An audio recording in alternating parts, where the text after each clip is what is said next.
Selamat sore Pak Wahyudi. Halo, selamat sore. Oke, kali ini kita udah bersama Pak Wahyudi dan Ya, beliau sudah bersama dengan buku keduanya tentang manajemen freight. Untuk pertanyaan pertama, apa sih latar belakang Bapak atau motivasi Bapak dalam menulis buku manajemen freight memahami seluruh aktivitas kiriman ekspor-impor ini? yang pertama saya bicara buku secara umum. Kenapa saya menulis? Karena menulis itu memiliki level yang lebih rumit. Kalau saya sudah berhasil melewati level itu, maka proses yang lain bagi saya jauh lebih mudah. Misalnya membaca. Yang kedua, saya ini memang melawan arus. Saya tahu persis bahwa di zaman digital ini, anak muda nggak ada yang mau baca. Sekarang kan zaman scroll cepat. Buku setebal ini, 1000 halaman, nggak mungkin dibaca. Tapi kepada siapapun juga saya menantang. Siapa yang mau mendalami ilmu secara deep harus baca buku cetak itu. Nggak ada jalan lain kok. Masa kita mau mengandalkan algoritma yang nggak jelas. Oleh karena itu ini sebagai salah satu contoh manajemen freight. Manajemen freight itu adalah satu manajemen yang sangat berkaitan dengan keilmuan logistik. Dia itu inti dari logistik itu pemindahan barang, terutama untuk barang-barang perdagangan luar negeri. Itu inti manajemen freight itu. Pertanyaan kedua, ini kan buku kedua Bapak ya. Nah, apa sih yang membedakan buku ini dari buku pertama Bapak? Buku yang pertama itu adalah buku saya yang lahir dari galauan saya untuk memulai menulis. Di sana punya target buku itu lahir. Tapi ini semacam revisi dari pemikiran saya juga bahwa sekedar buku ada itu nggak cukup. Jadi saya nggak peduli seberapa banyak yang bisa tertuang di atas kertas, tapi yang penting saya bisa mendeliver dengan kepuasan tersendiri bagi saya. Dan saya juga ingin menantang supaya sebagaimana saya menulis dengan penuh kesabaran, menuliskan dengan detail supaya mereka memahami, saya berharap juga ini akan terbaca secara mendalam, tertib, dan ini kesabaran di dalam keilmuan itu menjadi bagian yang penting justru untuk anak-anak sekarang yang serba cepat. Pertanyaan selanjutnya, mengingat kompleksitas dari proses ekspor-impor, menurut Bapak apa sih tantangan dalam menulis buku ini? Kenapa saya harus menulis manajemen freight terlebih dahulu? Karena kita tahu di zaman sekarang dagangan itu sebagian besar adalah perdagangan internasional. Dan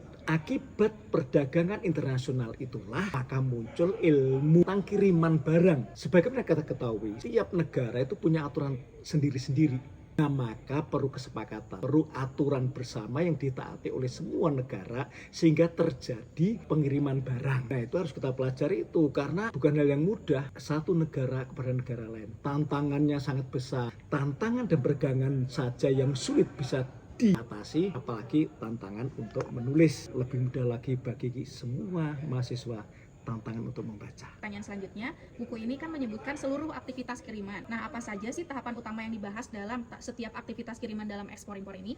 Ini bukan manajemen ekspor impor, maka tidak banyak membahas dokumen, tapi membahas semenjak barang dipesan, diproses di sana, masuk ke gudang, kirim, memilih shipping, memilih packagingnya, pakai kontainer atau tidak, memilih shipping agency, kemudian aktivitas-aktivitas di pelabuhan, bongkar muat, stevedoring, cargo doring, penyimpanan, pembongkaran, kontainer ya, kemudian transportasi dalam pelabuhan, transportasi di luar. Itu sekarang sesuatu yang kompleks. Ini baru ngomong barang yang diangkut, belum ngomong dokumen-dokumennya. Hal yang kompleks itu, tapi syukurnya begini, udah digital semua. Sehingga kita ketika mempelajari itu, mempelajari prinsip-prinsipnya, maka secara digital kita mengerjakan lebih mudah. Tapi kan harus dikembangkan terus. Kalau kita nggak punya basic ilmunya, kita nggak pernah bisa mengembangkan itu. Selanjutnya, apakah di buku ini juga membahas aspek regulasi atau kepabeanan dan seberapa penting sih menurut Bapak pemahaman aspek hukum ini di dalam freight management? Ini aktivitas perdagangan internasional yang spesifik pada aliran barangnya. Tentunya ini harus taat hukum. Misalnya Incoterms, kan perjanjian perdagangan.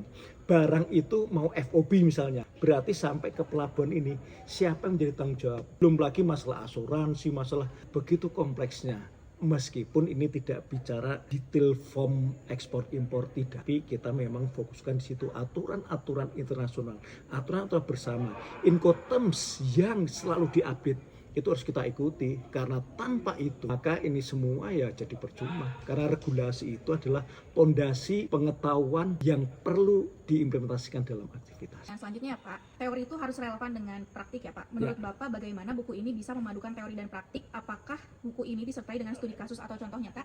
Ya, buku ini ya setebal ini tentunya saya berupaya untuk menuliskannya secara lengkap. Memang ya diakui setiap teori selalu perlu update untuk prakteknya. Nggak bisa update 100%, tapi ini update sampai yang berlaku hari ini. Saya yakin untuk beberapa tahun mendatang itu masih update. Hanya saja memang nanti saya memerlukan edisi revisi 1, revisi 2 sesuai dengan perkembangan zaman. Untuk diketahui, perubahan di zaman sekarang itu mengalami perubahan. Lagi perubahan mengalami perubahan dalam hal apa? Dalam hal akselerasi. Perubahan zaman sekarang itu jauh lebih cepat daripada perubahan zaman dulu. Oleh karena itu buku-buku gini perlu revisi yang jauh lebih cepat. Kalau dulu kan sekian nulis buku paling 20 tahun baru diupdate. Nah kalau sekarang nggak bisa. Mungkin 2-3 tahun baru diupdate. Saya menyadari itu.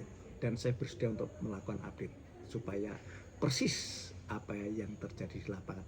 Studi kasus ini ada beberapa, tapi memang saya akui masih Indonesia banget, seperti apa yang terjadi di Tanjung Priok ketika stagnan gara-gara macet parah di pelabuhan. Itu menjadi studi kasus yang menarik di sini. Singgung tentang Tanjung Priok, menurut Bapak bagaimana pandangan Bapak terhadap kondisi freight dan logistik Indonesia saat ini dibandingkan dengan negara lain?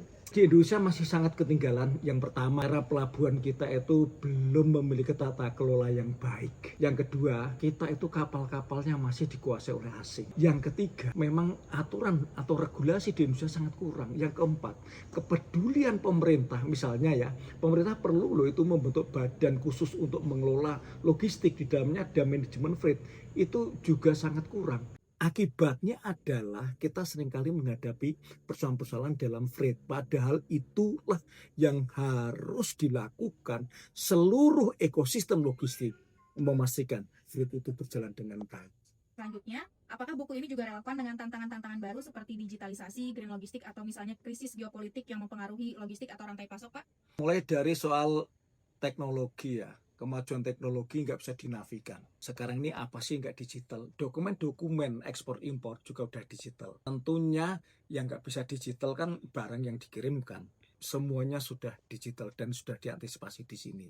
Penggunaan AI misalnya untuk membuat bahwa kiriman itu terpantau secara real time. Kemudian penggunaan blockchain untuk memastikan kiriman itu aman. Kemudian Internet of Things untuk melakukan track and trace kiriman supaya kita bisa tenang karena kiriman kita sedang ada di mana. Semuanya kait-mengkait. Teknologi adalah inti dari ekosistem freight, bahkan logistik secara umum.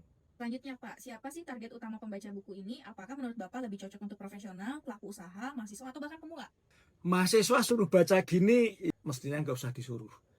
Tapi ini lebih banyak saya dedikasikan, siswa udah pasti karena saya juga dosen. Tapi untuk semua perusahaan freight silahkan supaya mereka punya update keilmuan. Baik, selanjutnya apakah Bapak berencana membuat kelanjutan dari buku ini? Mungkin versi yang lebih praktikal atau lebih teknis? Ya, sekali lagi saya ini lebih banyak pada emosi untuk menantang apakah generasi scroll cepat ini masih bisa menikmati buku cetak super tebal ini. Nah nanti tentunya saya akan buatkan e-booknya, saya buatkan komiknya kalau perlu ya, yang cocok buat sekarang. Animasi saya kira bisa menjelaskan hal itu dengan baik. Baik, kalau misalnya kita tertarik untuk membaca buku ini, bagaimana kita bisa mendapatkan buku ini, Pak? Silakan, buku ini bisa dibeli kepada penerbitnya Alung Cipta, bisa juga ada di webnya. Ini juga diterbitkan dalam bentuk e-book. Jadi memang sudah mulai, yang tadi saya sampaikan adalah memang yang digital benar-benar bisa dinikmati, animasi, nanti bisa per bab itu dibuat filmnya di YouTube, saya kira lebih menarik itu. Karena juga di sini banyak gambar-gambar tentang hal itu. Baik, terakhir nih Pak, apa pesan Bapak kepada para pelaku ekspor impor Indonesia dalam menghadapi persaingan global? Yes, Kita harus bersatu padu. Yang pertama, ayo bergandengan tangan membentuk ekosistem. Yang kedua, kita mulailah memikirkan bangsa ini di tengah-tengah kehidupan global. Yang ketiga, ini kan kebanyakan pakai transportasi laut. Ayo, tidak hanya pikiran di darat, kita mulai memindahkan pikiran ke laut. Karena itu yang akan membuat negara Indonesia, negara maritim ini berjaya kembali. Baik, luar biasa sekali penjelasan yang sudah dipaparkan oleh Pak Wahyudi.